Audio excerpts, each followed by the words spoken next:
Who is Josh Cate? Oh, you came out swinging. Swinging to the what is it to the gate to who is Josh Cate? Oh man, well that's a I don't know how to start that one. Come on, buddy, come on. Oh man. We met at a networking event. Yep, we met there. We hit it off. You know, we were able to relate real quick because you owned your own shop, mechanic, body work. You know, I have that background as well. But, you know, we spoke more about business than personal stuff. So I want to know who is Josh Cate? Man, it's a simple dude from Tennessee. And I don't know, man. It's always hard to come up with an elevator pitch because everybody has an elevator pitch like for their business, but for themselves, it's like, I don't know, man. I'm still learning. Like what I will tell you this, who I thought I was, even like around when we met, is different, right? I thought I was like, oh, I'm this business guy. I'm good at turning them around. I'm good at all these trades and all this. And it's like, no, I don't think that's it anymore. So I don't know, man. I'm learning every day. Well, we all have knowledge, right? And we could all help out somebody because when we met, we were talking. You were giving me some knowledge. You told me, hey, look, Sam, when your business reaches this, you should get, you know, have 2 CPAs, get this guy, get a, you know, was it an investment banker as well? You told me something about a banker as well. Yeah, I always use banks and credit lines. Yeah. You were giving me all this knowledge. And I was like, man, you know what? I didn't really think about it like that. I didn't see this point that you were making. So we all tend to know a little bit of something and help everybody out. And obviously the point is to always keep learning. So Josh Cate now is not going to be the same Josh Cate 10 years from now, you know? Yeah. So where did you start? How did you get yourself into business? What triggered that? Is there entrepreneurs in your family that kind of gave you that light bulb and said, you know what? I want to be just like my uncle. I want to be just like, you know, so-and-so. Well, that's a good story. So yeah, so man, I came from a single parent home. I came from a single mom home in Knoxville, Tennessee. We didn't have much, but we had what we needed. My dad and my mom got divorced and he took off back to Florida. And it's actually, I was sitting down thinking, you know, my dad's line, and I don't have any ill feelings. We talk now, we're cordial, but like that whole line had kind of been the same way. And like when I look back at like God has a plan, it's like my parents moved to Tennessee and they got divorced and my dad went to Florida because he didn't like it here. The only way to break that line was to get me and my mom out. So like had I not grown up in Tennessee, I would have been doing the same thing my dad and his family was doing, you know, and I'm not knocking them, but that wasn't for me. You know, God had a bigger plan. So we grew up single parent, Knoxville, Tennessee. I went to the Boys and Girls Club. I was the only white kid there, man. I grew up in the hood. I got beat up all the time. I got an education. I learned. And man, it was tough. And then, you know, growing into it, it was like, well, I don't have a male role model in my life, so I'm going to be the biggest mega man ever. I'm going to learn how to fix cars. I'm going to learn everything. Right? Who did you seek? Was there mentors? Were there people in the neighborhood? Did you hang around older people growing up, older guys? Who was it? Because you just don't know like this. What books were you reading? I don't, you know, videos. So back then, I mean, you're talking the 90s, man. Me and Bob Vila. I watched Bob Vila all the time. I was learning that. I don't know who Bob Vila is. Bob Vila, man, that was like the dude building houses on TV, right? And I didn't have any one big role model, but I had a lot of individual role models growing up. Like I had an amazing Pee Wee football coach, and he really taught a lot. So he took little pieces, but I never really learned like how to be a man. You know, that came later in life. So it's like I graduate, I get in high school, I take nothing but trades, and I'm a master at it. I graduate, I get out, I'm doing machining and stuff like that, and I love it. When you were learning the trade, if it was mechanics, body work, whatever you were learning, right? That teacher, you must have looked up to that teacher as some kind of mentor. Oh yeah, I love my shop teachers because back then shop teachers didn't have to have a college degree in teaching. They just had to have some kind of a degree. So all of my teachers had done that job. So I was very close to my shop teachers, yeah. Yeah, they probably had to be like ASE certified or something like that. Well, they actually ended up getting rid of them all because Tennessee passed a thing where they all had to have a degree in teaching, which, you know, very few guys are going to go from vocational to get a... Yeah. So yeah, I did get a lot from them. But, you know, I really started getting my education when I got into construction. Like, man, I was around guys that, It was a rough bunch, but it was like they took you under your wing. Like, okay, I'm going to teach you a trade. I'm going to teach you how to make a living with your hands, right? And it's like, well, he's not really a great guy because he drinks on the weekends and he fights and he does all these things, but I can get this one thing from him. So it was So like you're just piecing people. piecing people together. I wasn't reading any books. I didn't even start reading books till I was probably in my 30s. Like I think I hate reading because my mom used to ground me and tell me I could read. So I was like, I'm not going to read. So Audiobooks is the way to go, you think, for you? I mean, I do both. I mean, I don't read as much. I go through phases. You know, I went through 4 years when I was coming up through business. I didn't listen to the radio. I just listened to books. Same here. But yeah, I mean, I took little pieces from everyone and kind of came into my own. And I would say one of the craziest things that really taught me about being a gentleman, man, is I joined a motorcycle club. I was a part of probably what I would say is the largest veteran motorcycle club in America, like the baddest one. Really? I was one of the few guys that wasn't military, so they ran me in the ground.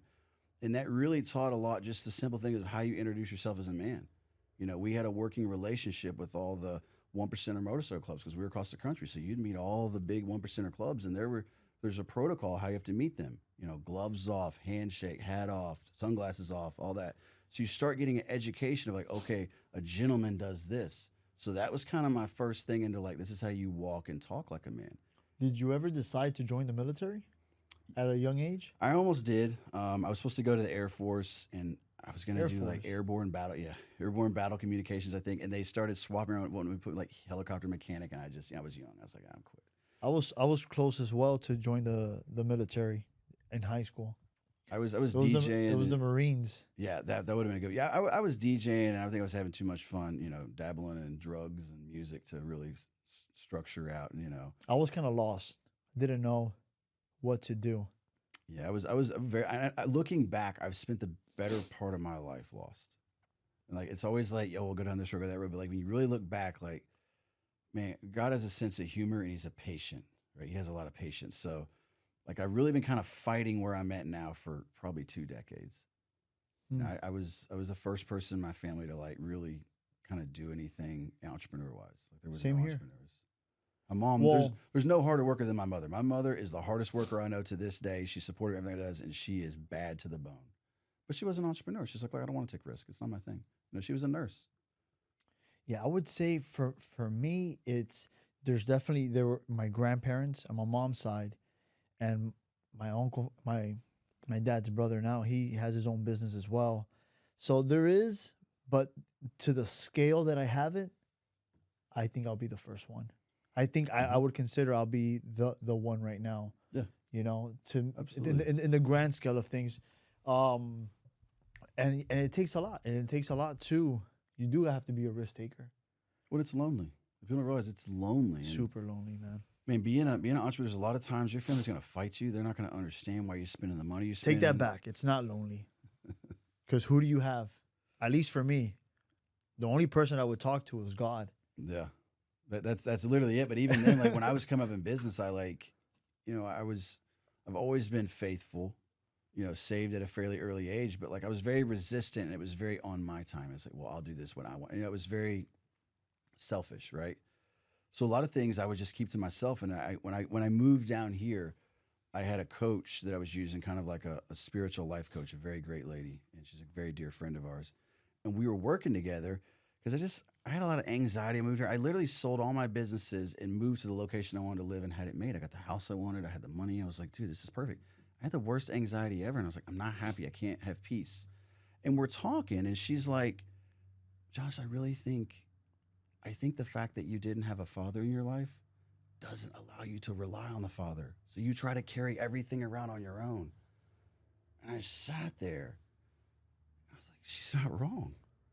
And I remember, like, I took out the call. I was like wrecked. Like I cried like a baby because I was like, for once in my life, I get it. Like I'm allowed to be the child. I don't want to be the leader of my family. Like growing up, man of the house in 4th grade, like all these things. It's like I always carried it. And even against God, I was like, hey, I'm just gonna hide this here. Like you don't need this. And when she told me that, and I kind of let it all out, I was like, I understand. Yeah, weight off your chest. Oh, dude, it wrecked me. And that was also the thing. She's like, hey, you need to call your dad. You know, I talked to my dad for 21 years when I moved down here. He lives down here. I was like, I'm going to call him. And she's like, it's not for him, it's for you. She called him. I was like, hey, man, like, I don't care what happened. It's okay. I just want to have a relationship with you. And it was like those things put together, like gave me some peace. And it's like, okay, you're allowed to be a child. You don't have to carry everything around. You're a human, you know? Yeah, that's tough, man. Because I was a robot. Businessman, I was a robot. So yeah, it was wild, man. It was a moment. Maybe that's why you were very successful, because you operated that way. I was everybody's always, were you in the Marines? I was so militaristic. Like there was no gray area. It was black and white. There was no chill. It was 12 to 15 hours a day. I didn't know how not to work 6 or 7 days a week. Like that's how it was. And that works in business. Were you married during that time? Were you married? No. When I got married, my wife actually started like helping me with that. But you know, it was another thing. Like I was kind of raised and was like, hey man, we're not gonna get married. We don't really let people in our circle. We don't want to be vulnerable. So there's all these things going on. So I'm going through all this and I'm like, this is great for business, it's going, but like I'm kind of dead as a person. And then after 4 or 5 years, this starts to externalize on my employees and stuff. Like, dude, it's just always the next stone for you. It's always the next dollar amount. It's always the next goal. And I'm like, but you guys are making so much money too, because all of our guys were profit sharing. And I kind of realized like that's not really, a lot of people don't care about money. A lot of people want Monday through Friday. A lot of people want 9 to 5. Yeah, there's a lot of people that are complacent and you just want to, have a good salary, and then, spend time with your family. There's people like that. Couldn't understand it. It would make me mad.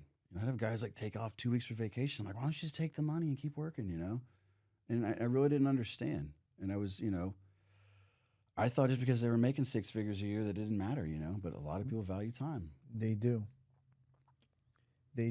I think there's a balance. My mentor tells me this. He's like, everything in life is a balance. There's a yin and yang. That's the way he refers to it. There's a yin and yang. That's the way he refers it.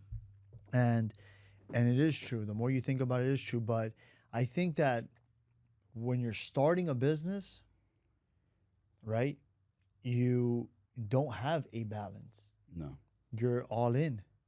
The balance comes maybe 10. So for some people, a lot earlier, but 10, 15 years, sometimes 20 years in the business that you somewhat structure it, that you could have, because now you have the team to run the business. You're not involved as much in the business. But it is tough. And for, at least for us entrepreneurs, that we're never going to be complacent. And that just comes in general in life. I think once you reach some kind of complacency in life, you should just die. I think that's just my opinion. Yeah, you shouldn't be complacent. You should always want more. If you're going to the gym, you always want to be healthy. You always want to, everything. You're going to want to always be progressing, not regressing. And you don't want to stay the same. Yeah, it's a slippery slope too, though, because like people like us, like I'm kind of a maniac in business. So like wanting to do better turns into like a psychosis. Like that's all we do. It's all we think about. So I've had to learn to try to play balance. I have a very extreme personality. Okay. Right? So I'm learning balance. Like, I'm 39 now, so I'm learning balance. My wife has taught me a lot of this because she came from a big family where it's big family time, all his holidays, and I came from a small family. I'm like, dude, we're working Christmas Eve. You pay me enough money, we're working. So it's like I'm learning all that now. But you also came from a family, single mom, hardly any money. So then we're programmed that money is the answer, right or wrong? Yeah, that you're programmed to like, safety. Like, I mean, I felt safe growing up. Like my mom never even had a gun growing up. Like, we barely locked the doors. But we, looking back, like my mom didn't have savings. Like I'd be scared to death. Like, what if the car breaks? What if this happens? Mom just made it through. God blessed us well. But it's like when you grow up that way, you're like, man, I don't want to be a circumstance to anything. I want to have freedom. And the way to get freedom is to get money. The way to get money is to get more power, right? So you just start rolling with that and you feel it and you're like, oh, I don't have to worry about anything. So it's a slippery slope, I think. It's very slippery. So you started the business. It was auto. No, I started in chimney sweeps. So I got fired from the tool and die place because I was late every day. Like I was 18, I just moved out. Like we were partying. Like I had to be there at 7 a.m. So I got fired from there, and in the true 18-year-old fashion, like I didn't really have another job lined up. And my buddy was a chimney sweep. Like we sweep chimneys. He's like, well, we need somebody to drive the van. I was like, I got a driver's license. Let's do it. So I started sweeping chimneys, and I made $7.50 an hour. Wow. And I had to go wake my buddy up every morning. He was always asleep. Had to go wake him up, drive him to the shop. What year was this? What year was this? It's probably like 05, 04, somewhere in there. Probably 05. So it was a long time. So I had to wake him up, and we had this boss, and he's I think he's still doing it. He was such a terrorist. Like, he was one of those guys that would like just tear everyone down around him. Like, he would call the office lady, like he'd call her fat, and I'm just, the worst things you can say. We get on a job site and belittle everyone. And I wasn't really a strong leader. I wasn't a leader all the time. I wasn't really a manly guy, so I just kind of took it because he was paying me. And I'll never forget, we hired this one guy to help us paint a house. And he did that to them. And that guy like got down off the ladder and came up his ladder and was going to throw him off the ladder. And that's when I was like, oh, so there's men that don't play out here. So I worked there for a while till like 08. And finally I was like, dude, like I can do this on my own. So I bought a truck and some insurance. And that's when I started my business. So that was the light bulb.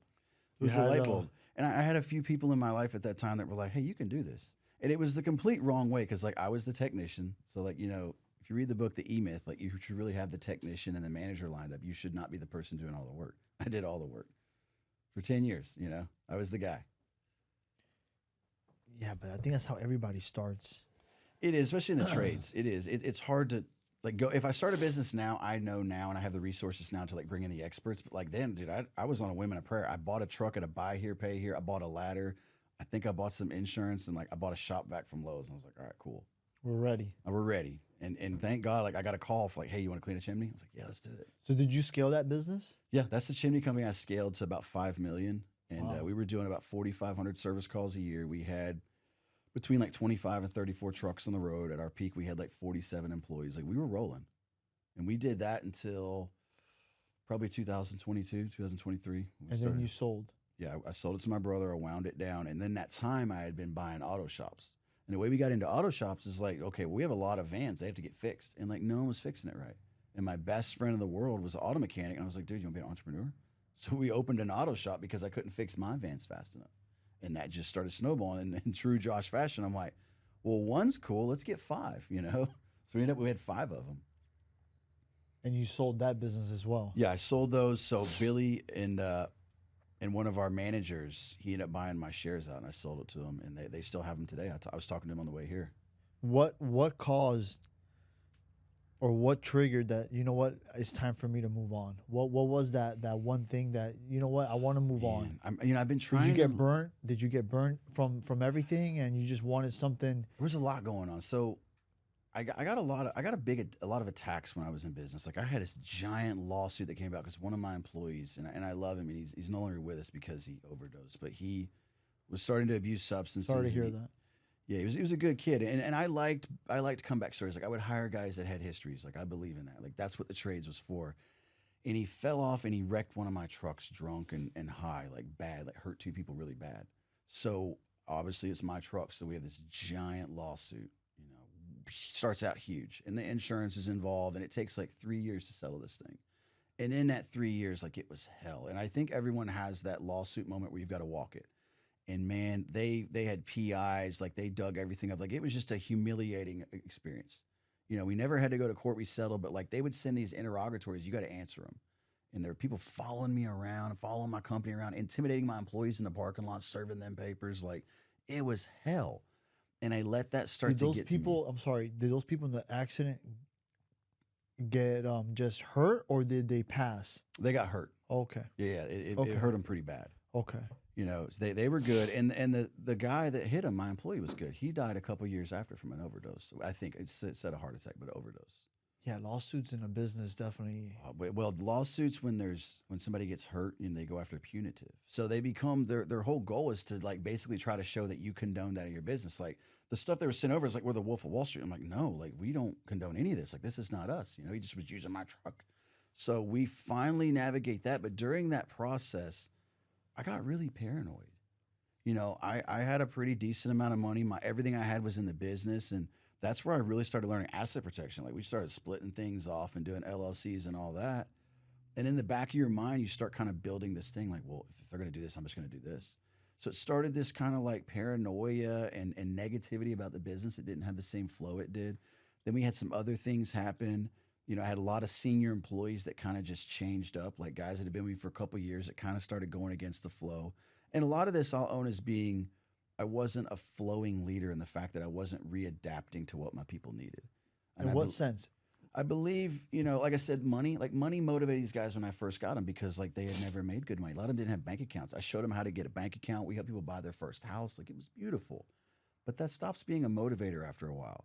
And to be in that organization moving that fast, you needed to be achieving things like you're saying. You have to be pushing the bar. You have to be working on personal goals, family goals, stuff like that. But sometimes you try to talk to employees about that, and I guess also depends on their age as well. It's hard to mix. A lot of people don't want it.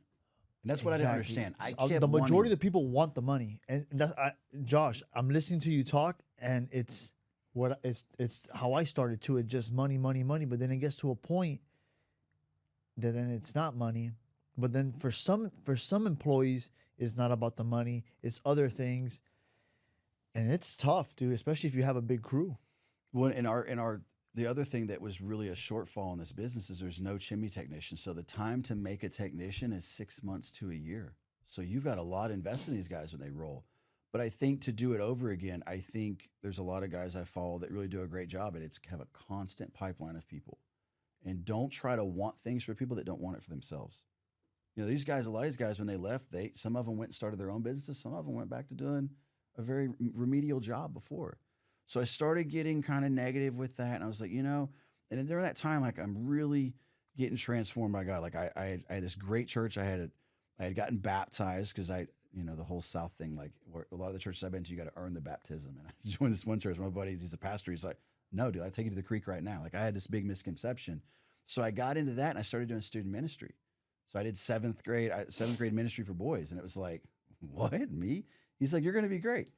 And it was one of the most fulfilling things I've done. I had 2 students get baptized and they're like, hey, can Josh do it? And I'm like, back there just like crying. I'm like, wow, this is an impactful thing, right? And then I'm in my mind and God's speaking to me. And it's like, you've always tried to help people in business and you're doing this here. It's like, I think there's more for you.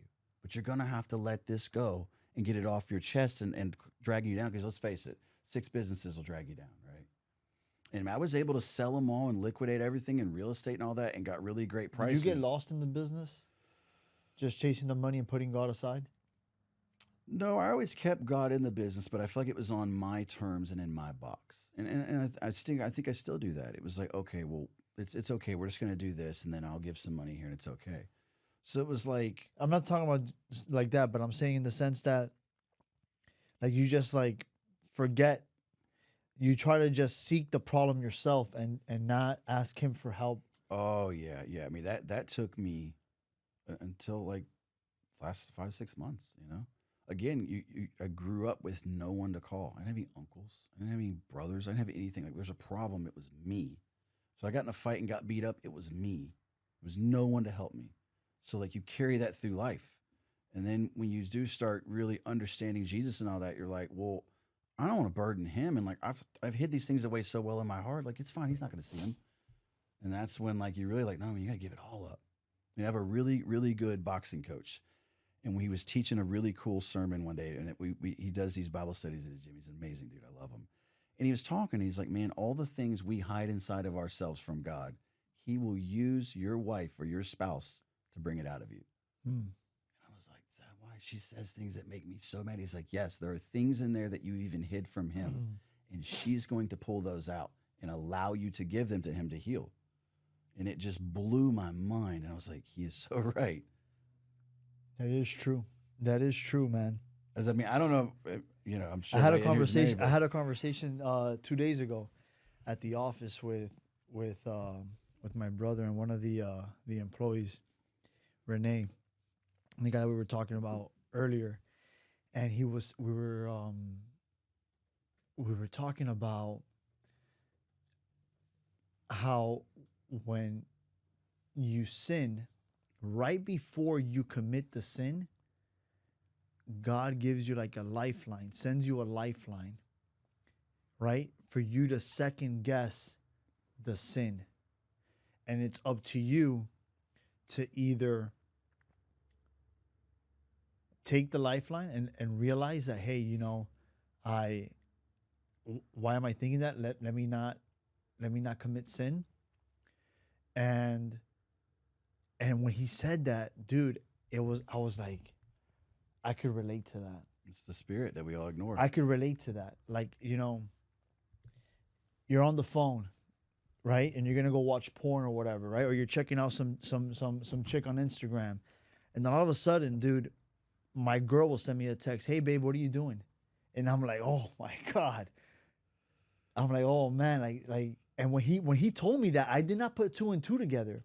But when he told me that, I started thinking about everything. I'm like, "Oh my God, bro. This is the crazy." spirit, right? People want to say like, "Oh, your intuition, your gut feeling." That's the spirit, and we ignore it. And to what you said, like he'll give you warnings. I think I think a couple of my biggest shortfalls in business and in life, I had gotten back on a path from doing things that I shouldn't have done, and by all rights, like not things that are terrible, but like things that I knew better, as trying to be a walking disciple of Jesus, and there were like little things he let me get myself into. And it's like that sometimes like, hey, he's gonna let you have enough rope to hang yourself and you're gonna learn to get back on the path he has for you. So I think that was some of the downfalls in my business that really burdened me and gave me anxiety and bothered me were things that I didn't listen to that spirit. I went ahead and did it. And I don't believe that God ever punishes you. We have free will. He's not a God of thunder, right? He's not gonna hurt you. But you can hurt yourself and he will let you do that sometimes. And sometimes that's what's needed to get you back on the track that he needs you for. And I believe that's what That's happened. deep right there, bro. That's deep right there. Yeah, you're absolutely. Yeah, hey, you hit the nail on the head, man. That's how it is. That happened. That happened a couple times. And when you're in it, you're like, oh, there's no way to worship through this. Like I can't. But once you get out of it, you're like, I understand. I know why A, B, and C had to happen. It sucked, and I don't like it. But man, am I tough now? Or man, have I done that? Or I can help this guy not do that. And I kind of feel like that's where my heart is now. Is like, I think there are a lot of hurt men in this world. You know, I think I'm still hurt over things, and it's not like being a baby. Like I'm a manly guy, but I think a lot of our potential is bottled up and wasted because we're hurt about things, or because we don't understand things, or we haven't gotten anyone to lead us through it. Do you think that, you know, things that we go through as men? Do you believe that you should tell like your spouse, your wife, the things that you feel, or do you feel like it should only be spoken within amongst other men? So yeah, so this is deep. Yeah. So first of all, I'm a huge fan of like men's groups. Some of the probably the most profound moments in my life when I could sit with other men and hear them talk about the things I'm battling. Like, wow. And people that really have a lot to lose. Like if somebody here was loose lip, like that could really hurt them. But to what you're saying with the wives, like, dude, I was 100% transparent guy. Like, I will tell you everything on my mind. And what I learned is sometimes you can't go tell your wife all these things you're thinking. Like, you know, there may be plenty of money in the business, but there's some things that, like, you know, we're really getting tight in this area. I don't like this number. We got plenty of cash reserves, but, you know, this number needs to come up. And your wife isn't going to understand it. All she's going to hear is money getting tight now? Or you complain about something. So, yeah, I think there's a filter that you have to filter things too, but I'm a big fan of being transparent and honest, but I think you have to put it in digestible chunks. Because I've tried just like sitting down and just venting, and by the time I'm done, she's like, so are we losing everything? And I'm like, whoa, no, like we're good. Yeah. There's just some numbers that are off. We have cash reserves, we're good, you know? But I think that you know, that you experience all that stuff as the older you get and being in relationships, and then you're like, man, you know what, I said this and I should have not said this. Because now I have her paranoid, I have her, and that's more stress on me, on the stuff that I have to deal with in the business or whatever. You know, I didn't get married till I was 35.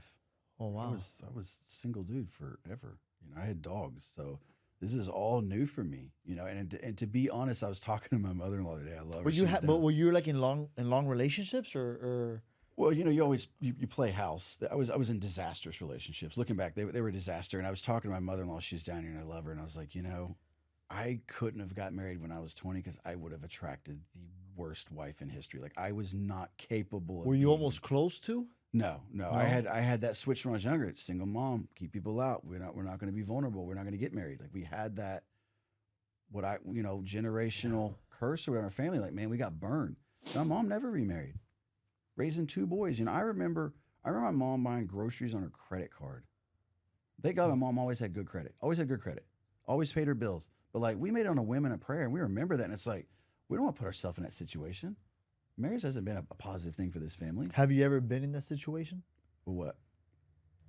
You know, having to put groceries Oh, on a credit card. dog. Okay, okay, okay. Oh, dog. I'm just saying, you know, Yeah. Oh because man. After I got out, yeah. I mean, after I got out of the chim the machine shop industry, you know, in the chimneys, yeah, there was some lean moments, but I always learned. I had multiple jobs, but yeah, dude, there were plenty of paydays. I was like, payday's not until Thursday. It's ramen noodles and tuna until then. You know what I mm, mean? So yeah, I've definitely had lean moments. we're going through change. Yeah, man, of course, and that's I entrepreneurship as was well. always behind on rent. Like there was a period of time in my life I never paid my bills on time. I just didn't understand. Nobody explained credit to me. And then I like got by like 28 or 29, I understood credit and I fixed it perfect. And I was like, wow, you can actually make money with good credit. Do you think that's where the man's role should have been in? Like what's like I grew up with my dad, right? But my parents got divorced. I was high school. They got separated. Affected my I think my brother more than anything, but you know, my dad works with us too. So it's like we're good, you know? My dad's in the business, that's my right-hand man. But um I learned a lot from my dad. And is that something that you think you, how can I say this? Is that something that you think that you were missing? Is that male role model in the sense of not teach you manly things, but I don't know, things in life in general. Is that Yeah. something that you Yeah. And what, yeah, that was, it was huge, you know, and I think I see a lot of people that grow up with dads that miss it. You know, I tell people all the time, just because you That's got a right. father or a dad at home doesn't mean you were taught how to be a good man. I know a lot of guys that have dads and they didn't get anything. But, you know, and I talk to a lot of guys, you know, online and stuff like that. And it's like, you have all these men that are demanding this respect. They're demanding leader of the household. They're demanding to be alpha male and all that. It's like, well, first of all, you haven't married your wife. You haven't married your girl. She's still your girlfriend. Every time she's got a problem, she's got to go to her dad to get money. She's got to go to her mom with emotional problems. It's like you have to solve all that in house. If it's going to leave your household, you need to be the person that's calling for support, for wise counsel, right? So, yeah, I think I was missing that. Part of being a good man is being able to control all these things in a healthy way and shield it, right? You're shielding it from everyone. Hey, I got this. I got this. I got this. I didn't get that. No. I had a mom that was having to do all that. So now you have this loving, nurturing person. Well, she got teenage boys, and I was hell on wheels, man. So she has to become the man. I'm still afraid of her, by the way. She has to lead us strong. She has to be the iron fist. So she wasn't allowed to walk in her motherhood fully because she had to put on another hat and work? and work. Oh man, dude. Yeah, you're bringing me back to when I was growing up as well. Yeah. But you know what? I wouldn't trade it for the world because I think Yeah, it me builds neither. grit. Well, 1,000. It's grit. There's grit that you cannot get. Like I said, my mom's the hardest working person I know to this day. To this day, nobody outworks her. She keeps a job. She's never been fired. She works. She does her job. She does everything perfect. My mom came in my business and helped. And that's when I started figuring out all the people around me weren't doing what they were supposed to do because she was in there. Yeah, that was my goal. My goal was to retire my mom. Unfortunately, my mom passed away 2 years ago, and Oh, man. yeah, she got sick. She got sick, and 2 years ago. But that was my goal, to retire my mom and bring my mom into my business. And I could relate to your story in a way as well. But you know, I'm not sure if you do this, Josh, or not. But do you sometimes, or maybe you did you block a lot of like the pain Oh, yeah. and just kept Yeah. I mean, yeah. and not talk about it, just keep it in and just Oh, yeah. I still do that sometimes. I've learned to let it out. But yeah, man, I bottled it up and it would come out and, you know, I never was. but it's okay to keep it in though, or what do you think? You think it's I mean, I think you gotta differentiate between what's important. You gotta let the important stuff out, and I think it's important to have wise men around you, and I think that's everybody's missing. You know, I've kind of had to like restart my wise men group a couple times, but like you got to have that dude you can call. It's never gonna let you down. You know, I was at a church because you know we're looking for a church. We visit a lot of churches, and one guy said something that stuck out with me, and I was like, wow. He's like, you know, you're my boy. I'm not going to let you do anything stupid. You feel like you got to fight somebody? We're going to go out back. You fight me. You put your hands on me. I don't want you getting in trouble. You know what I mean? And I was like, those are the dudes you need. They're going to put you ahead of themselves sometimes. They're going to let you do something dumb. Maybe it harms them in a little bit of way, but sometimes you got to do what you got to do. And I'm going to make sure you don't do something stupid and end up in jail. And it's like that those people are hard to find. mm, You know, we're Yeah. always building that. So yeah, I really do think there's Especially in certain today's things. society. I think having people you can vent to, you know, having friends you can call and vent to. Obviously, don't vent it all to your wife like you're saying because they can't. They're not meant to hear some of They're that. not. They're not. And then they'll start looking at you a different way too. So I think, and that's kind of something that speaks to me. I want to do is I want to build a community where men can be men and be vulnerable and talk about things and share that camaraderie and use it to build each other up. You know, because I think sometimes you just got to be heard. There's sometimes I've had friends and they don't know what I'm talking about, but they're good friends, and I just vent. And they're like, "Dude, I don't know what you said, but keep going." You know, I don't know anything about business, but keep going. You know, I only have Mm. a handful of friends that I've had for That's a all long you time. need, though. I mean, I got one friend, Billy. Man, I've been friends with him since 2004. Billy bailed me out of jail back in the day. Like Billy's an OG. Billy owns the shops now, Okay. and I mean, the dude's just. If I could call him right now and say, "Billy, come down here and help me," he'll come right down here. But you're only gonna get a few of those people in this lifetime. You don't get many of those. Yeah, you don't, man. You really don't. Yeah, I So think you gotta vent it out. You gotta vent it out, but you also gotta filter it. You can't just be complaining. There's certain things you're gonna have to learn to process. You're gonna have to learn to like float things to the surface. Like there's some problems, and I'm sure you deal with this. After I really sit there and marinate on it, think about it, I'm like, this is completely irrational, and I shouldn't even be worried about this. And a day later, you're like, oh, thank God, I didn't tell anybody, you know, because this is really kind of embarrassing because it's not even a thing. Because in business, man, paranoia Yeah, paranoia drives things. no, but you have to be paranoid. I think once you get complacent, that's when everything goes south. You know, the first year that we didn't grow 30% was the year that I actually, because we were growing like, dude, some years we would double in size, 100%, 30%. With Let me hear this story because to see if I could So relate to it. here's the first year we didn't grow. The year I sat down and tried to make You it. did not grow, Well, I think or you grew just. I think we stayed the same. If we grew, it was a single digit, which was might as well not be growing for us. I think we Yeah. stayed about the same. And it was the year I sat down and tried to put pencil to exactly how we were gonna grow and what exactly we were gonna do. And I really believe that you can plan your way out of success. There's a certain level of success that I had that was just blind luck, God's favor, and hard work. And when I sat down and tried to make it not abstract and linear, like all these spreadsheets, I got lost because I realized I was like, there's no way we can do this. And it was in my mind then. Okay. See, I could relate to it. Because I've been, the business has been going on for like 6 years and we've been doubling every single year. Last year was not one of those years. Last year's the revenue was high, but there was a lot of expenses. And I would just see I would see the money come in and I would just hire people. Okay, we could afford them, but I did not really know the numbers. When we started going through the issues that we're going through, I was like, "Dude, is my business even profitable?" That's a, I was like, "What are my margins? My margins are even worse than what I thought." And it's scary when you really sit down and it gets to the point, like you said, that you're like, you drive yourself crazy. You drive yourself crazy, but you do have to figure out those numbers. It's important for you to know the numbers. You can't just go off of. well, I think it's good to know the numbers, but like, and I'm a numbers guy. I'm a CFO at heart. Like I'm a numbers dude. I can grind. I can go in any business and grind some more revenue out. But I think when you're planning, they always they call it forecasting. And like, dude, I ran at our peak, we had six businesses, and we probably were doing, I don't know, 10 million or so. And it was like trying to sit down and forecast out exactly how I'm going to grow the next year and where it's going to come from and all that. I don't believe in that, especially in the trades or service businesses, Yeah. because it's so abstract. And your brain, we came from that. Our brains don't work that way. So all we're doing is confusing ourselves and putting obstacles in. I mean, I remember at my first year, my consultant, we did like, we went from 150 grand to 700 grand in 1 year. And the next year, he's like, what are you going to do this year? I was like, we're going to double again, like 1.5. And he's like, how are you even going to do that? I don't know. We're going to do it. And guess what? We did it. Same here. And the time I sat down and tried to tell him how I was going to do it is the year we didn't do it. So I really think there's just there's blind luck. Sometimes you just got to have heart.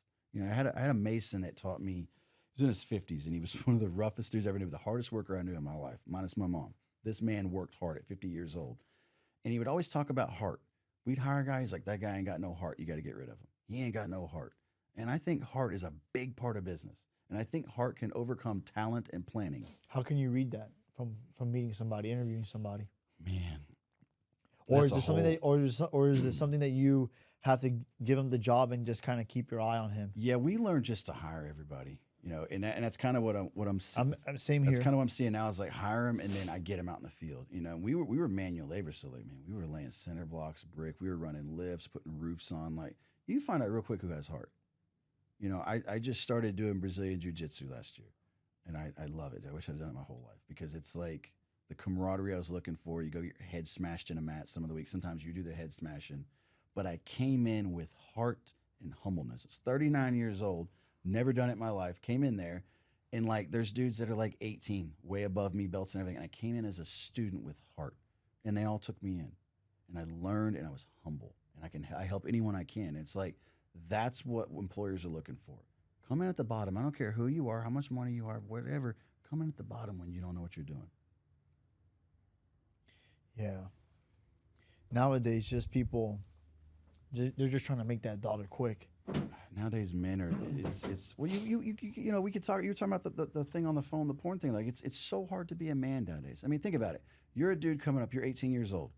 Who are you going to look to for good counsel? Who are you going to look to for good things? Well, online? as a 18-year, the first thing you look at is your dad. If your dad's in the picture, But I'm saying outside of that, so because everybody kind of thinks their parents are dorks. you when look they're at 18, right? your peers. But I'm saying online. So say you want to be online. Or Everybody's online. Like who are you looking at? Oh, right now, oh, Yeah. dude, everybody's Andrew Tate, bro. Come on. Okay, Andrew Tate has a lot of good qualities, but I think Andrew Tate also has a lot of trauma that I think he's been burned by women, and I think I agree with some of the things he says, but I don't think it's a good person to learn everything from, right? I mean, he's got the alpha male part down, but like that dude's probably never going to get married. I don't think he trusts women. I think he's been burned bad, and who knows what happened. So it's like if you're a dude and you're trying to come up and you spend all your time on social media, who are you going to follow to be like, that dude's a man and I want to be like him? Hmm. It's a tough one, right? Yeah. But you're spending 98% of your free time on your phone. So that's where you're consuming how to be a man from. TikTok, Instagram. On top of, let's saute this in.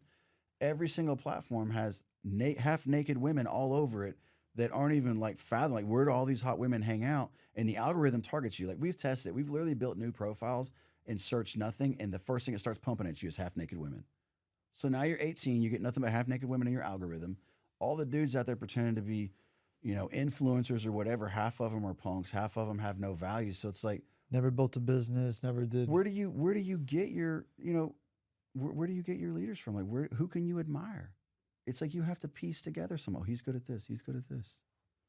It's like we don't have those people anymore.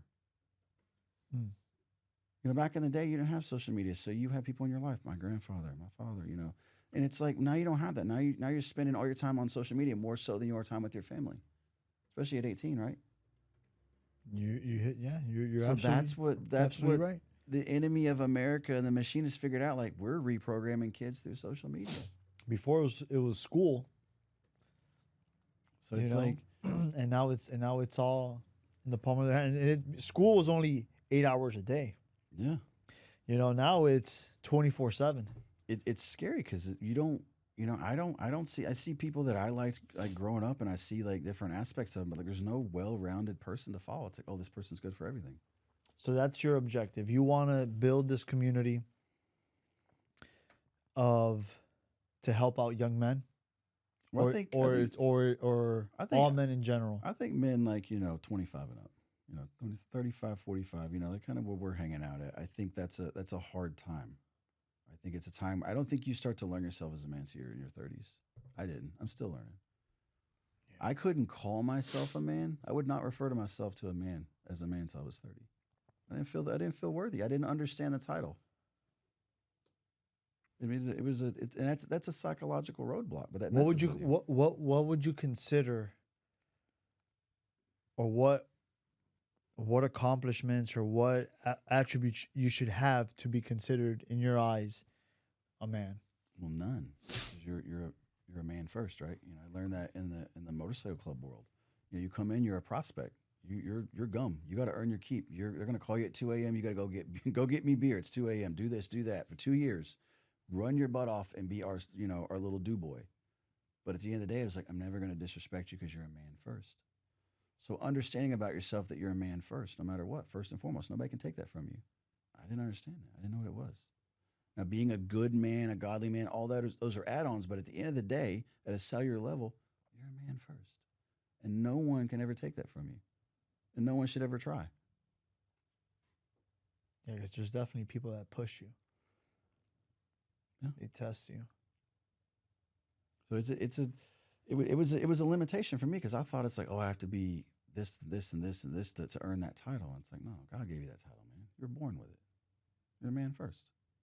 I don't care if you're 12 years old helping take care of your mom because you got a baby brother and she's got to work late, so you're watching your baby brother. You're the man of the house. You're the man first, right? Yeah, that's what I tell my son, my oldest one. I tell him, man, when you're with your mom, you're the man of the house. You gotta do your chores if she asking you for help, but it's always the little one. The little one is the one that's like helping her with everything, and he's like in the room, and like, dude, come on, Chris. How is it that the little one is the one that you're the oldest one? You gotta set the example. Yeah. But we're working on it. It's not easy. You have kids or no kids. Yeah, once you have kids, man. I mean, that was the other thing. I grew up, I'm married. I was very opposed to having kids, and I think deep down it was because I didn't feel like I knew what I was doing. Are kids out of the picture? No, we're open to it. Okay. We're definitely, but it wasn't. It was part of that block. It's like, oh man, I don't want to deal with that. I don't want. I don't know if I can make it right. I might not be a good enough man. It was like those were limitations I had in my head in my 20s and early. Dude, 30s. I think you'd be a great father, bro. Yeah, I mean, now where I'm at now, and it's been a long journey, man. I was pretty selfish, It was all business, it was all dollars, it was all me. But that's normal, though. I don't think it has to be the normal though. I think we made it normal. We feel like this is the only path. I think there's another path. What would that path be? I think it's the well-rounded path. I think it's like teaching, I think Pat did a pretty good job of talking about it when he was coming up. He's like, look, everybody understood where we were going, but when I came home, this person got this time for 10 minutes. This person got this time. Like actually sitting down and planning time. And I really take to heart what he said is like, most kids, if you give them 10 minutes of your uninterrupted time, like they're done with you. Like they want to go do their thing. So like coming home and checking those boxes, even in a minimal way, and giving everyone their fill of what they need. Because at the end of the day, as the man, you have to go home and fill everyone's cup up. You have to go home and build confidence, love, all that. And I think as long as you're checking those boxes in a small way, it'll work. As long as everybody's on board, like, hey, we're going to here. We're going to sacrifice a little, but I'm still going to make sure you get your time. Yeah, man. I'm doing a lot of self-reflection right now as I speak with you, because there's times that, when I have my kids because I'm divorced, right? So I have my kids. I see my kids every day, but when I have them on the weekends, I'm still working, and then I don't feel at times that I spend quality time with them. I'm with them, but I'm not spending that quality time. And then I feel sometimes, when I'm not with them during the weekend, I'm working, I'm driving here and there. I start thinking about it like, man, dude, I just let this weekend go by. What did I do? My little one wanted to go fishing. And, I'm like, no, we got to work. I got to do this. And I keep pushing him aside. Then my brother picks him up and takes him fishing. And I'm like, I should have just put this aside and spent, dude, you feel guilty, man. But I also think, and like my wife was a real testament to this. Her grandfather had a very large coal business, and he was busy all the time. But some of her fondest memories were when she got to tag along for work and got to do things like that. So I think even though maybe you don't give them dedicated time, like the things they're getting are going to be like really cool and outside of the box. I hope so, man. But then like I want them to be in it if we are going up and down. But they're on the phone too, though, man. The phones. I like Pat's idea. Who was the guy that told him we were at the conference and he's like 7 p.m. everybody's phone goes in the safe? Remember that? He was talking about it. Oh man, was it the guy that was at people? There was so many people. It was somebody that he really respected. He's like, look, my household 7 o'clock. All of our phones go in the safe. I think that's a solid idea. Definitely for kids, dude. For me, I can't, dude. We run a business, bro. I can't. I can't, man. My phone rings. I got people, messaging me, or it's tough. But definitely for the kids, 1,000. 1,000. Yeah. I agree with you. I agree with him. Um, yeah, I was a father very young at 20, 21. I had my first son. Wow. I got married at 20, Okay. and that's when I realized, like, oh shit, I have like major responsibility. It's a good motivator. It's not just a mortgage now. It's like, okay, I'm in charge of this, and it was definitely I knew that I was like, I got to get out of the dealership. I got to do my own thing. There's more to this. And now my baby is the business, and obviously when you're building something from scratch, it's gonna take a while for it to get there. That's a sacrifice. I'm hoping within the next maybe 5 years, I'm somewhat more um, well-rounded. Well-rounded, and be able to dedicate definitely that much more time to other things, because it's tough, dude. It's tough when you're going miles a minute. It's just a business and trying to make money. Yeah, Focus on the money. And it's hard always when you're always growing that fast. Everything breaks. You outgrow everything, and that was part of my problem. Is I was never able to replace myself. I couldn't even get close to replacing me. And it wasn't that I was some super talented person, but like I just took pride in what I did. I did everything right. And Even if you trained them, they would do. I mean, they would do things, and they would. but you have to understand too, Josh, that nobody's gonna do it the way you want to do it and the way you are gonna do Well, it. it's even that. My problem in business is I like to come in and figure out. I'll find the shortfall. I'll make the solution. And I move on to the next thing. Like I'm not making the systems for follow up and implementation. I'm not coming back around to measure it. So I would fix it and I would move on. And a month later, I come back. I'm like, why do we have this problem again? I thought we fixed it. Same here. I'm not a follow. I'm not a come back around guy. Like I'm on to the next thing. I'm very fast. So That's what they say. You have to hire like somebody to do your SOPs, right? oh, I had books of SOPs. Nobody read them and nobody enforced them. So I think part of it was like I was probably Lack of leadership. Yeah, I was probably hiring guys that were like me. At the end of the day, if you stick me in a room of people to hire, I'm probably going to hire the guys that are like me. And I really don't. I need to hire the guys that are opposite of me. I need to hire the guys that maybe aren't leaders. Maybe they're not the guys that are running to the next thing. They're the guys that sit there and make sure everything gets done perfectly in the right sequence. So I was always like, at one point, I quit hiring. The last person we hired. You had nothing but men. I had females in the office. They did pretty good. But the hardest thing for us was like, we had jobs going on. So like the employer's supposed to get the job on time, do the job correctly, take pictures, upload them, all these different moving pieces. And it's like, you didn't put pictures in there. You didn't do an inspection report. You didn't collect payment. It was like, when you got 20 jobs a day like that, it's like, dude, that's a full-time job running around chasing money and getting pictures from people and putting it in there. And I would make this elaborate, like, all right, here's how we're going to fix it. And I would go on to the next thing. And I come back and it's like, why are we not doing this? Well, they're not listening to me. I'm like, what do you mean you're not listening to you? You're in charge. I have that same issue, man. It's gotten a lot better. We had painters that they have to take pictures of the repairs in order for us to charge the property. But if we don't have the pictures, we can't charge. But when it comes time to pay, they want to get paid for the repair. Like, where's the picture? Where's the picture? We needed the picture, and then the properties don't want to pay, and they want to get paid. And dude, I've lost so much money, man.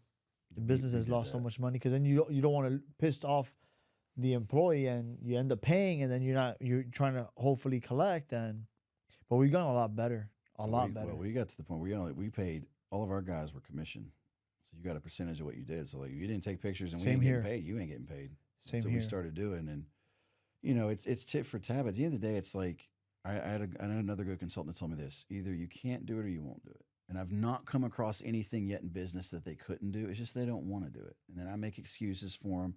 I really think if I did another service company, first of all, I would hire my right-hand guy before I ever opened the business. I would just eat that salary. But I would have an iron fist. I would have an iron fist from day one. Like, look, dude, 3 strikes, you're out. This is Were you like a heartfelt kind of? I was both. So I was always trying to want better for people and do things that they didn't want for themselves. And I'd always make reasons. But like, once you entered into that done zone, I would fire you. I fired 32 people in one day one time. What's your when's your birthday? January 3rd. January. Okay. But I mean, once you were on the list, like you were done. I would fire you. It was very fast. Boom, boom, we were in and out. But if I was gonna do guys now, and I'll tell you another thing that really is hard to do. And do you remember your first fire? Oh yeah. I just had to do my first fire beginning of this year. Oh yeah. It was tough, dude. 3 people back to back. Once I got the first one out, it hurt because they've been with me for 3 years, 2 3 years, and then it just but you just get to that point that you're like, yo, I can't. My thing was like by the time I fired someone, I was already probably 3 months late from when I should have fired him. I was 7 months And late. I was like, I'm taking the energy back that you've stuck. Because here's the thing: every time I ever fired anybody, I couldn't sleep the night before. Like I was so worried. And you know what I figured Thinking out? about their family, what they're gonna do. You know what I figured out though? And I'm not going to say all of them, but I'm going to say most of them. I cared about their job more than they do because I would check in on them through other people. Like, hey, what's so and so doing? They would be sitting on their butt. They weren't worried about getting another job. They didn't care. And it's like, I worried all about this job that they really didn't care about. So I've learned now, I was like, dude, you're getting fired because of your doing. It's not because I'm some kind of headhunter here. So I quit worried about it. I said I fired 32 people in a day. And I take it to heart, like what Pat said, dude. I fire fast and hire slow. I own. I was I just own it. you took the words out of my mouth. Well, I fire fast. I own it if it's not my fault. I just try to get them out the door. You want a reference? I'll give you a reference. Just say whatever you got to say to get them out of there, but own it, be fast. I used to fire people in under a minute. Were you scared that they would like try to sue or try to No, because go collect unemployment we always had EPLI, Employee Liability Protection Insurance, and then when I started firing people the correct way and not playing games, not being emotional, owning it was not my fault, and doing it fast, I stopped getting petty reviews, blow up on social media. I didn't get any of that because it was a gentleman conversation. If they were somebody been with me over a year, I'd shake their hand. I'd say, hey man, you're more than happy to call me for a review. I'm happy to do what I can. This isn't working out. You're going to be great, but it's not here. I got to let you go. We've been over this 2 other times. I wish you well. And I'd walk out. Would you write them up? We would write people up. I or thought they were all like verbal. I thought writing up was so petty, but it really does work. When people see it on paper, it bothers them more. And I'd rather be a water fountain guy. Like, hey man, you can't do that again. A man-to-man talk. They don't remember those. They don't. You put it on paper, they got to sign it. You know what I mean? So we'd whip them out, do. But it would, man. We'd fire them and roll them out. I had one guy that tried to fight me, and he was terrible anyways. One guy, he was a big dude too. He came back to the shop like raising Cain, and he was saying the meanest things he could at me because my mom worked in the business to try to get me to fight him because probably he wanted to sue. And I came very close, but one of my buddies is like, no. One of my right hand guys, he was pushing you. He's like, you're not going to fight him, and we never heard from him again. He moved back to Florida. So I think now it's like you gotta like tread lightly. The way this whole world is right now, you just gotta tread lightly. If I'm building a service company now, I'm building a hit team.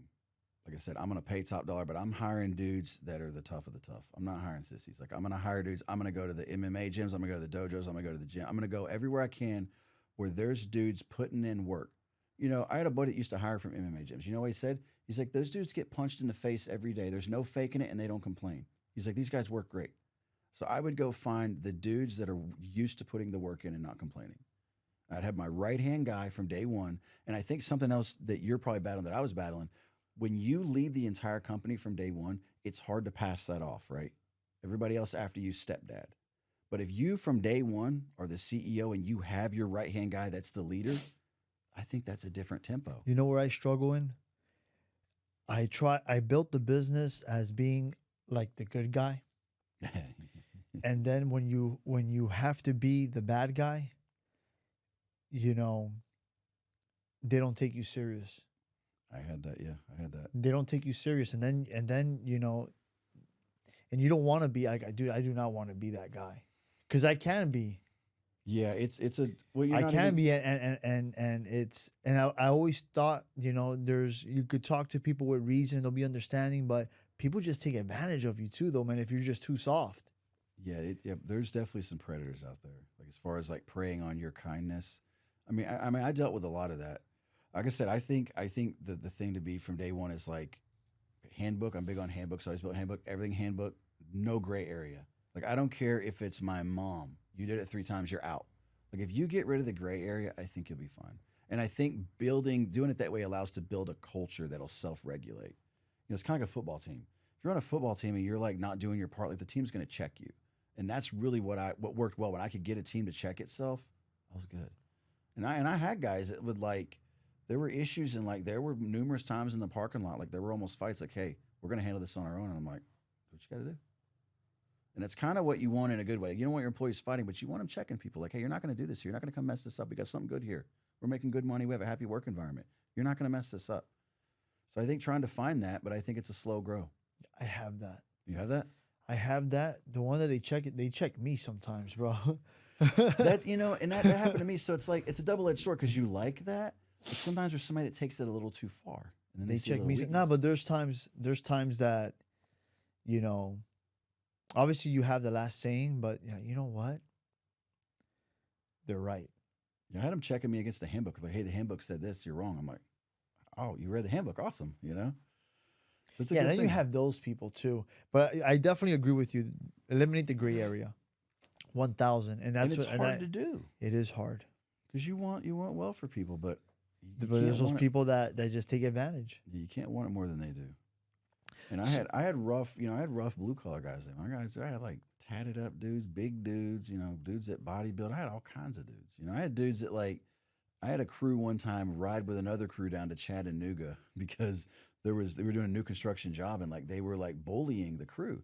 And my guys were like, oh hell no, that ain't gonna happen. So they rode down there like, yeah, say something. So like we had this tight knit, but those are also some of the hardest dudes to lead because they don't know how to talk about emotions. They don't know how to maybe use words to like talk things out. Like they just go from zero to mad, and all they know is fighting. We out front of my shop, dude, we had Harleys. Like we had a fun shop. All my guys rode motorcycles to work. Like we were a wild shop.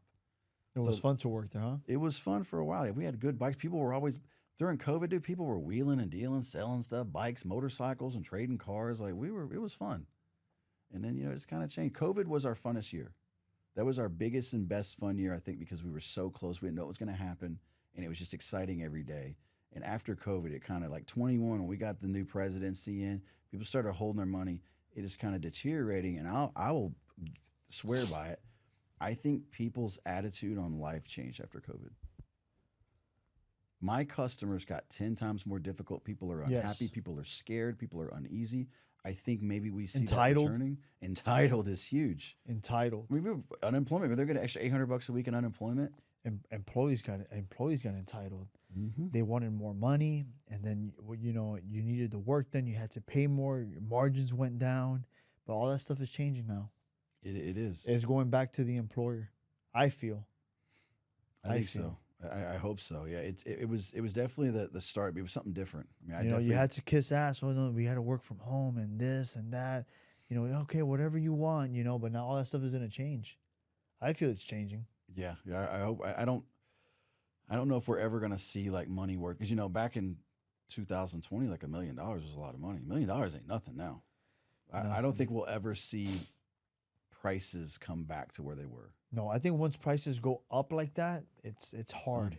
It's hard. I remember like we sold our business and I was like, this is a lot of money. And like fast forward 4 or 5 years, like you couldn't even buy one of those businesses for that price now. Yeah. So it's like the price. I mean, I was looking at businesses down here and I'm like, this is insane, but that's the price now. It's so inflated. Real estate. Yeah. Yeah. Something's gonna happen down here though in real estate. These houses, I'm like, that was a $200,000 house 4 years ago. It's not worth $1 million too, but it's like, that's what they're selling for. So it's wild, but yeah, I don't think it'll go back down. I think there may be some changes, but like I'm with you. Once like pharmaceuticals, everything, once it goes up, it ain't never come. Like gas, it ain't never come back down. Food at restaurants, it ain't gonna come back down. Food is a scary topic. So I come from a bodybuilding background. I'm big on nutrition, right? And I have noticed I have an iron gut, and I have noticed just the last 6 to 8 months, like all of the food has changed. It has started hurting my gut. It has started affecting me. Like all the meat is fake. I've had to work very hard to find good meat. Really? Protein. I've used the same whey protein for 10 years. They changed the formula. They didn't change the label. They got rid of the third-party certification people that actually checked it. And it's like hurting my stomach. I email the company, Crickets, like everyone is trimming their cost and putting chemicals and crap in their food, and they're not telling anyone. I mean, like I used to get all of my meat from like an organic market. There's a farm I follow here in Florida, family-owned farm, and I've been so close to buy a whole cow. Oh, I ordered some beef out of Montana, and like it showed up and it was a pretty good price, and like I cooked it. I lost nothing. If it was 16 ounces before, it was 16 ounces after. It tasted different. It looked different. Like the level that our food is so fake is astonishing, and the price is going through the roof. Like chicken breast, all the chicken breast now is fake. All of it. Even the stuff you get from the organic store. It doesn't cook the same. It doesn't taste the same. I had a steak the other day. What I've noticed is when you cook the chicken breast, is like all this. I buy at Publix, Mm, right? Publix is one of the biggest mm. chains down here. I'm not sure where you unless you like Whole Foods or I was trying places like that I had gotten chicken for 10 years. You know, bodybuilding. We had a formula. We get our chicken breast here. We da. so you buy the chicken, and then you start frying it. And the grease starts like it's like this like grease. I'm like I don't remember this. It's not normal. It's not normal. I mean, it's an epidemic, and the meat is so tainted now. Like I had a steak the other day. I paid good money for it. I couldn't get it to cook. I had two of them. One of them I cooked 20 minutes longer, and it was still dark red on the inside, poured blood. Like it was so fake it wouldn't cook. Hmm. So like the food, and I'm hoping RFK actually gets in there and does what he says, but the food right now is so fake. And again, I come from the bodybuilding world, so like we understood what was good. We knew what to get. The stuff now is not working. Hopefully, with this presidency, things a lot. Then these next 4 years, they actually let Donald Trump do what he has to do. Yeah, I hope we keep the same momentum we have now. But they're very crafty, and they know how to hinder growth. And the fact that they're so quiet right now is a little alarming. I think they're still a little in shock because they've been slapped in the mouth pretty good. But one last thing, I'll say this: it's terrifying to me that one person was able to get into office for one day. One leader came in there and cleaned up so much corruption in one day, when 98% of the people that are there now have been there for years. So you knew it was going on, you partake in it, and you didn't do anything about it. But when one guy comes in, he can stop it all in one day. Of course. That's terrifying. That tells me that this one guy, after this, we're done. We're not going to get another guy that's a self-funded billionaire that's going to go through hell for 4 years and go through assassination attempts. You're not going to find that kind of leader again. You're going to get another rhino president, another Republican that pretends and is going to do nothing. It's going to go right back to where it was, because our leaders, That's my fear. Our leaders have been doing this. I mean, and that's what I was like, the fact that we can fix it this fast is terrifying, because no one else has done it. They're just sitting there. So now you're trying to get on board with it? Well, you were sitting there when it was going on and partaking. All this money we're kicking to Ukraine, they're getting kickbacks, So it's really terrifying, and it really kind of brings the Bible to life. Like, I do think we're narrowing, get to the end of the road here, because the swamp is deep. Josh, we could talk for hours, man. Yeah, we could. We could talk for hours, but we're kind of short. We're kind of short on time already. Before to just so you could leave on a note. You came down to Florida, and have you already found? You sold your businesses. You already know what you want. Found exactly your next path, or you're still trying to find it? We're still working on it. I still do I still have investments, and we still, I still consult with businesses and stuff like that. But like the actual purpose piece of it, we're building that. I think we're close. But it's kind of changes every day. It's a slow process. But I think we've got it narrowed down to the audience and the need. I think there's such a need for up and coming men, entrepreneurs, young men, whatever, married men, divorced men. I think there's such a need for a community that's faith based, a place you can be yourself and have support and camaraderie. At the end of the day, we're all looking for a place to belong, whether it's motorcycle clubs, Brazilian jiu-jitsu, done all these things in my life where I was just looking for the same thing. I want to be accepted.